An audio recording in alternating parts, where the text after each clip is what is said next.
Big show ahead. First, a tale of two leaders, the good and the Kamala. Then looking back on the Las Vegas Route 91 Harvest Festival massacre 5 years later with a man who was not only there, but saved lives. And finally, you know I've got some final thoughts. Get excited, the show starts now.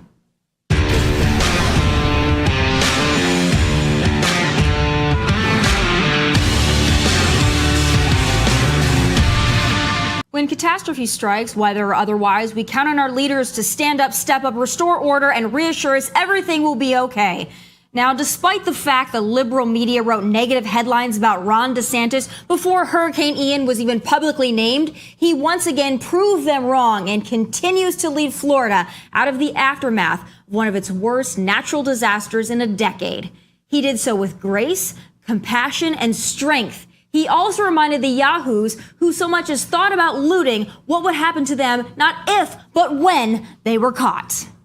The other thing that we're concerned about, particularly in those areas that were really hard hit, is, we want to make sure we're maintaining law and order. Don't even think about looting. Don't even think about taking advantage of people in this vulnerable situation. And so local law enforcement is involved in monitoring that. I told Kevin if the state needs to help as well, because you can have people, bringing boats into some of these islands and trying to ransack people's homes. I can tell you in the state of Florida, you never know what may be lurking behind somebody's home. And I would not want to chance that if I were you, given that we're a Second Amendment state. A law, order, and Second Amendment state indeed. You want to take advantage of stores, businesses, and homes in the wake of disaster? Well, in Florida, you F around and you find out. But meanwhile, on the other side of the country, a lesser governor wore a damn sweater while telling his residents not to use their air conditioners during a heat wave to prevent rolling blackouts again. So yes, the true colors of our leaders do come out in the midst of chaos. And speaking of colors, Vice President Kamala Harris wants you to know if you're a color besides white, well, she has your back. It is our lowest income communities and our communities of color that are most impacted by these extreme conditions and impacted by issues that are not of their own making. And so women. Absolutely. And so we have to address this in a way that is about giving resources based on equity, understanding that we fight for equality, but we also need to fight for equity, understanding not everyone starts out at the same place. And if we want people to be in an equal place, sometimes we have to take into account those disparities, and do that work. Resources based on racial equity, not equality. Well, that's one way to lead, right into the ground. All I can say is thank goodness we are experiencing the tail end of Kamala's political career indeed. But up next, his bravery, selflessness, and quick action saved lives during and after the Las Vegas Route 91 Harvest Festival massacre. Taylor Winston lived it, survived it, and he is here to recount that tragic night 5 years ago. That's next. Las Vegas, Nevada, October 1st, 2017. Route 91 festival goers, performers, and vendors thought it was going to be a fun night of music, laughter, beer, and good times. But it became the deadliest shooting in U.S. history. 58 dead in total, and 5 years later, we still don't know everything that went down that night or the days before it. But my next guest was not only there, but his act of heroism no doubt saved dozens of lives, probably even more. And he joins me now to recount what he saw, heard, and did. Route 91 survivor and United States Marine Corps veteran Taylor Winston. Thank you for being with me. I've known you kind of since I moved to Nashville, and I knew that you went through this and you experienced it. But boy, what you did that night is on a different level. Looking back 5 years ago, a little more than 5 years ago now, a few days later, tell me what you saw that night. Well, I would like to start with thanking not only the first responders, but thousands of people who did courageous things such as I. I just happened to have a good idea and it worked and made headlines, but there were thousands of people, acting in good against one bad guy that night. And to tell my story a little bit, we were there attending the concert. I was there for work, and then we decided to go catch the tail end of Jason Aldean. He was into a set, a few songs, and then I heard some popping, and I was like, oh, that's odd. That sounds like gunfire. And, you know, being in the military for 5 years, I've heard a lot of it and it was very Right. distinct. But I didn't think it was anything for the venue. Like, I didn't feel any danger because no one else was looking around. It happened again shortly after. And at that time, people started looking around again. A lot of people attributed it to thinking it was fireworks or something, but it's very distinctly gunfire. And then the third time, sneaks up on you. Totally understandable. It was just full chaos, automatic machine gun fire, firing into the crowds like fish in a barrel, and people running in every direction, screaming for their lives. But you acted quickly from what I've read and from what you've told me. You were kind of backed up against a fence at this point. And like you said, you guys were fish in a barrel. I mean, Yeah. you were trapped in this area. This is at Mandalay Bay. You're trapped. If anybody's experienced Vegas, but you're up against a fence. What happened after that, and what did your instincts tell you to do in that moment? So immediately, you know, I ran for my life, thinking, "This is it. I'm gonna die." I don't know how I didn't get hit. I watched people fall to the left and right of me. Just told people to keep their heads down and keep running. There's not much else you can do in that kind of situation. Just hope you yourself don't get hit. We made it to the fence line and we started boosting people over. Have you ever seen like the tops of cross fences? People's clothing was getting caught on that, and you could see people get hit trying to climb over the fence, getting stuck, and we just tried to keep boosting as many people over as we could. We didn't know how many people there were, if there was one shooter, multiple, if they're on the ground, where it was coming from. In that moment, you have absolutely no idea, and you just run as fast as you can away from any sound of gunfire. And once we got over the fence, Take all the time you need. I can't imagine how difficult this must be to think back on it. done it dozens of times, still sneaks up on you. Never leaves you. It feels like yesterday. I looked back at my friend, and Jason, he told me he was going back for his other friends, and you know, I thought that was the last time I might see him. At that point, I knew I needed to do something to help others because I also knew this was an active shooting zone and ambulances can't come until it's over, and there are hundreds and hundreds of people who are shot. And so being to many festivals, I also know that there's work trucks and people often share keys. So I just sprinted towards the closest work truck area, and the first one I checked actually had keys in the little cup holder. And at that point, the girl I was with, Jennifer, I looked at her and said, "We're going in, and it's gonna be dangerous. If you wanna keep going, like, get out." And she said, "Absolutely not." So you guys stole that truck. And stole is a big word, but it wasn't yours. You're like, hey, I got to get back in there. So at that point, you're just getting people out as fast as you could? And in a moment of all the chaos, I did laugh a little bit and said, "I hope I get out of jail card for free on this Yeah. one." And we drove right back into the gunfire. People were making makeshift trauma areas and applying tourniquets, using their belts, shoelaces, clothing, anything they could to try to help others. And we just started piling bodies into the bed of the truck in the back. And we weren't looking at, you know, political, race, religion, anything. In those times when people are in need, you just help others. And if there could be anything beautiful in all of this strategy, it was in that moment where I saw everyone just helping each other. And we loaded up as many as we could, and it was as fast as we could to get to the hospital. I had Jen start looking up the closest hospital, and we tried to get there, you know, without wrecking, of course, but we were going pretty fast. And we came screeching into the hospital. I took out a Palm, and Sunset Hospital. We just started dumping bodies into the hospital. No one had any idea this was going on. All the nurses started running around, and I'll never forget how much blood was in the lobby when we first dropped off the first round of victims. Very shortly after, many other trucks started pulling up, doing the same thing, and dumping more bodies into the lobby. And there was multiple hospitals that people were taking dozens and dozens of people to. All in all, over, I think, 857 people were shot.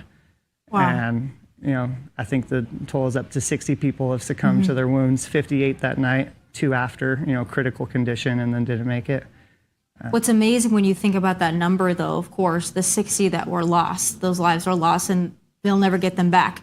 But the fact that that many people were shot and that many people survived is not only a testament to the grace of God, but to those of you who acted quickly, who were selfless enough to go back in. Because in that situation, with that loss of blood and in that kind of gunfire, the fact that that many people were able to survive this event is truly incredible. Yeah. And I'll never forget looking at Jen and being like, we got to go back. And I tried recruiting another military guy that was assisting, and she told me absolutely not. She was going with me. And, testament to her is she was plugging up gun wounds and helping keep people awake the whole time, slapping them in the face and trying to get them to the hospital. So we both went back. We didn't know what we were getting into. You have no idea what's going on at this time. You have no idea it's one shooter, or if there's many people on the ground, or if it's a war breaking out. You have no idea what's going on. And so, I told her it's going to be dangerous and we don't know what's going to happen. And so we drove back and put others before ourselves. And At this point, what was the police response like? And how much time had gone by? Because when we're watching all this on the news, trying to piece it all together, there was a lot of chaos and confusion, and it wasn't the kind of response you would have thought when you had that many people dead, that many people shot. The fact that you were able to keep going back and it still wasn't secure. What was the time frame that this all happened in? So I would say the trip to the hospital was about 10 to 12 minutes, and to get back about the same. By the time we got back, there was a perimeter set up. We had seen a cop car that was just going very fast, had his lights on, and we got right behind him and tailed him.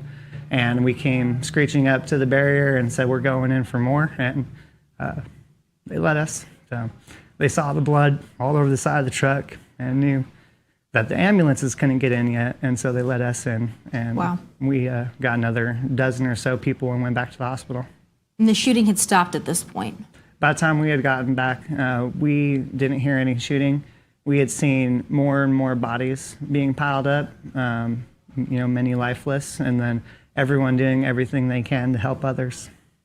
Which is truly incredible. And we talk a lot in Nashville about the country music fan and the country music community, but I think that night, even looking back 5 years later, it becomes very obvious. The country music fan, a lot of Marine veterans like yourself, a lot of law enforcement, a lot of good people who not only have training and skills, but a lot of selflessness and a lot of love for others. Not to say other fans don't, but there's something about a country music fan and a country music crowd that I think brings those people together. I do think, to that point is not saying country folks are better than everyone else, but I guarantee you if it was another festival of some music genre, you would not have had that concentration of that many people with those many skill sets who are capable of helping someone else and willing to do so. Capable and willing is a big part of this. Yeah. And then, after that, the news got a little sketchy and a little shady. I think we watched the security guard, the story changing numerous times. Yeah. Of course, they said it was Stephen Paddock. They, placed it on a man who was in his mid-50s, didn't really have any family, didn't really have any friends, somebody that was just kind of an unknown, had a background that maybe he was familiar with what he did and somehow trained in mass killing of some sort. But we didn't get a lot of information other than that. And then, what struck me as very odd is that ISIS took credit for this. And looking back at all the acts of terror and domestic disturbances that we've had in our country, ISIS hadn't taken credit for things that ISIS didn't complete. So that was weird to me. Then, like yourself, having a military background, talking to friends in the special ops community that were listening to the footage and the B-roll of it all are saying, listen, this doesn't just sound like a bump stock. This sounds like a belt-fed machine gun. What was your perception of what you heard and the rationale behind it all, the investigation? Are you happy with what you've been told? Well, I will lead off with this. After everything happened, I sat down with friends and I understood, what we had done and accomplished by commandeering a vehicle and saving as many people as possible was a very big and very positive story in the light of tragedy. And we had immediately tons and tons of calls coming in from news stations trying to get us on, and we had to have a meeting like, do we talk about what we did, or do we just go mourn with everyone? And we decided that this was an opportunity to put positive light out into the world in a time of darkness. And we started accepting everything, but only to the degree of not making it political and a time for healing for the community. Mm-hmm. And that was very just written in stone before we went into any interview with anyone, any news station. They immediately asked about bump stocks and all, these other questions mm-hmm. of what's going on with the investigation. How do you guys feel? But we kept it to, this is a time for mourning and a time for those families. 5 years later, it's a little different story. We still don't have answers. It's been swept under the rug. Mm-hmm. If it was some other tragedy that had fit an agenda of some kind for politicians to use for maybe gun control or not, or in that degree, we would see it every year. And this would have been a big thing blasted across the news, but silence again, year after year. And we don't know why. I have my thoughts. I don't feel like what we were given was all the information. In that moment, I can't tell you if it was different types of guns. Looking back on the footage and hearing, I think it was a different type of gun that was used, contrary to what the FBI an official statement released. We have, I'm skeptical of one man being able to bounce between windows that agile, that quick, mm-hmm. operating those firearms that well. There's lots of things that happened. I'll give you two quick ones. The judicial system requested the coroner office give a report. They ended up cremating the body before they did, and they didn't listen to the court and kept missing deadlines and pushing it back into. You talked about Stephen Paddock's body? Yep. Right. So they kept requesting, the autopsy and everything, and they kept declining and breaking the judicial rule at the time, and then they ended up cremating the body ahead of time without any approval. That was one big thing. Another thing was their shots on the tanks at the airport from very concise, trying to blow up to create some kind of distraction. So just, putting all these pieces together, I don't feel we were given the full truth and scope. We may never know. And at the end of the day, what gives me rest is that I don't think a concert was targeted to just kill as many people as possible. And I feel like it was a byproduct of something else. And and just simply, this isn't something that people are going out of their way to try to do. So it's very weird that nobody wanted to talk about it. I went to school in Las Vegas. I have a lot of acquaintances and even friends on Las Vegas Metropolitan Police Department. They are not satisfied. They feel like they've been told to shut up. The FBI investigation into all of it, immediately you're labeled a conspiracy theorist, but when you start putting the pieces of the puzzle together, something is still not adding up here. And as somebody who lived in Vegas for many, many years, it boggles my mind that Stephen Paddock could get into Mandalay Bay, get up that high, and transport weapons, and nobody would have captured that. That wouldn't have been a security concern. These casinos have eyes in the sky everywhere. You don't move without the security cameras seeing you. They can pretty much read the credit card in your pocket. Right. So it's very mind-boggling on how someone could pull this off. We saw the official after story that was put out by New York Times. Somehow they got a hold of all the footage ahead of time, and then you can see timestamps changing across this whole footage, and then that was like the official report, and then just disappeared, and not to be questioned ever again.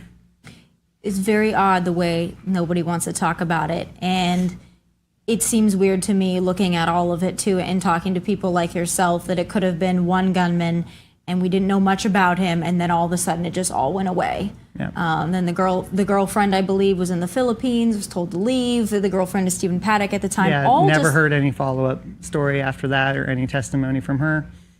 So they tried to then connect something with his brother, who is dabbling in, I think, some form of pedophilia of online stuff, to try to disgrace that person too. It was all very wishy-washy and gray area. Yeah. I think the biggest thing for me is, being a veteran and going through a tragedy to that caliber. Just understanding still how important our Second Amendment is, and being able to advocate from this kind of stance and having this kind of trauma under my belt has made me very passionate about still supporting our Second Amendment. Which is interesting that you say that too, because I think from the outside looking in, a lot of the other media outlets would probably say, you've been through this horrible tragedy, don't you want gun control now? To which you say, no, absolutely not. I support our Second Amendment rights. Why is that? Why, going through a tragedy where you've seen so many people die next to you because of a firearm, why are you still so convicted in your beliefs of the Second Amendment and your right to protect and defend yourself?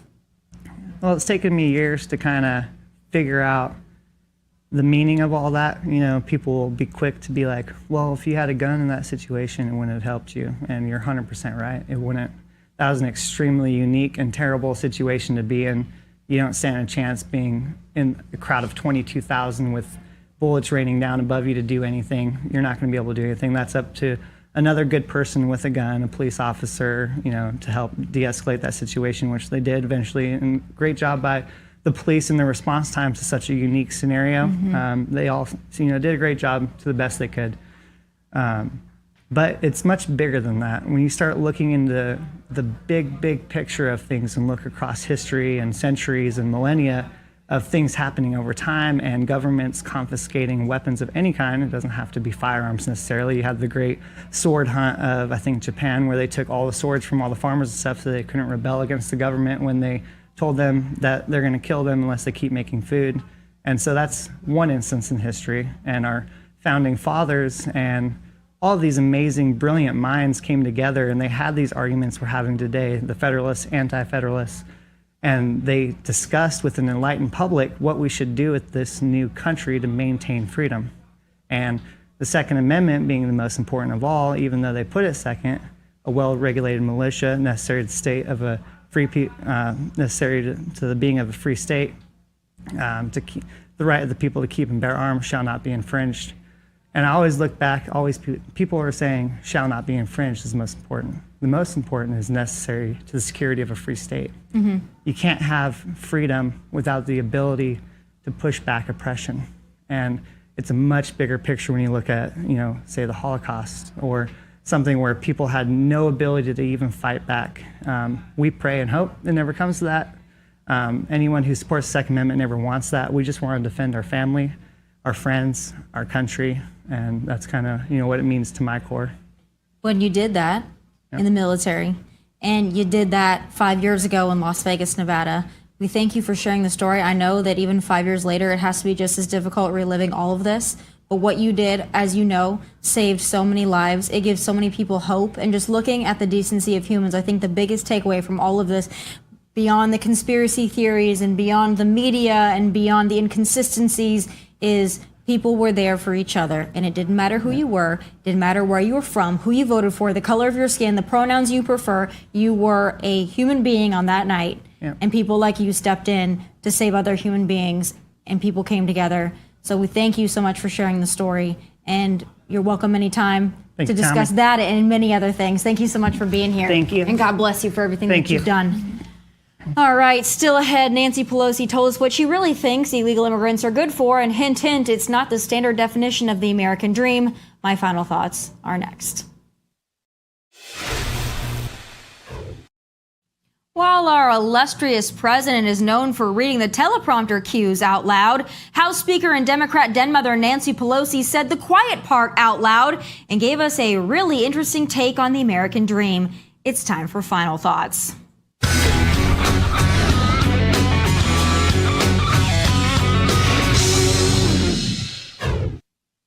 Ever since Texas Governor Abbott and now Florida Governor Ron DeSantis started busing, flying, and shipping illegal immigrants out of their non-sanctuary states and into the deep blue havens like New York City, D.C., Chicago, and Martha's Vineyard, the loving and tolerant leaders of those cities have been in a real tizzy. Apparently, the gift of illegal immigrants wasn't the early Christmas present they were hoping for.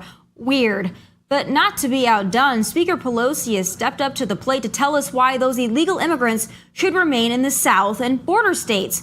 Now, if you squint with one eye and close the other, you'd swear you were listening to a Confederate general circa 1861. We have a shortage of workers in our country. And you see, even in Florida, some of the farmers and the growers saying, why are you shipping these immigrants up north? We need them to pick the crops down here. Yes, Nancy just told us the illegals need to stay in the South and in border states, because if not, who will pick the crops and do the menial labor? Now, if that sounds racist to you, it's because it damn sure is. And if that doesn't sound like the definition of the American dream, it's because it damn sure isn't. At least not for us folks on the side of public decency. But boys, some of y'all thought it was so egregious when Trump said Mexico isn't sending its best. But you see, Nancy said the quiet part out loud and proved a theory I've been voicing for over a year now. The Democrats have opened our border. It's a free-for-all, and we know it, and the rest of the world knows it too. But not only do the Democrats, and the special interest rhinos want the cheap labor, they want the votes, and they will legitimize our open border and the now millions of people they've let in just this year by saying we have a worker shortage, so why not? Well, I'll tell you why not, because America's full enough. And furthermore, coming in via the open border and then living in the shadows, working for less, picking crops, cleaning homes, and jumping from menial labor job to menial labor job is not the American dream. Now, don't get me wrong, there's nothing wrong with those jobs, but to relegate these people to those jobs and tasks because they are illegal and because they're in the shadows is wrong. But if you come in illegally, that's what you get. Yeah, those are the kind of jobs you're relegated to as an illegal. But as an immigrant who respects our country enough to come in the right and legal way, the United States of America is your oyster. But that's not what the Democrats want for you. They want you in the shadows. They want you dependent on them. They want you to be poor, low information, ballot box stuffers, and that's it. Don't believe me? Well, take it right from Nancy's mouth. Those are my final thoughts. Don't forget to check out the entire show as well as exclusive content, of course, on Outkick.com. From Nashville, God bless and take care.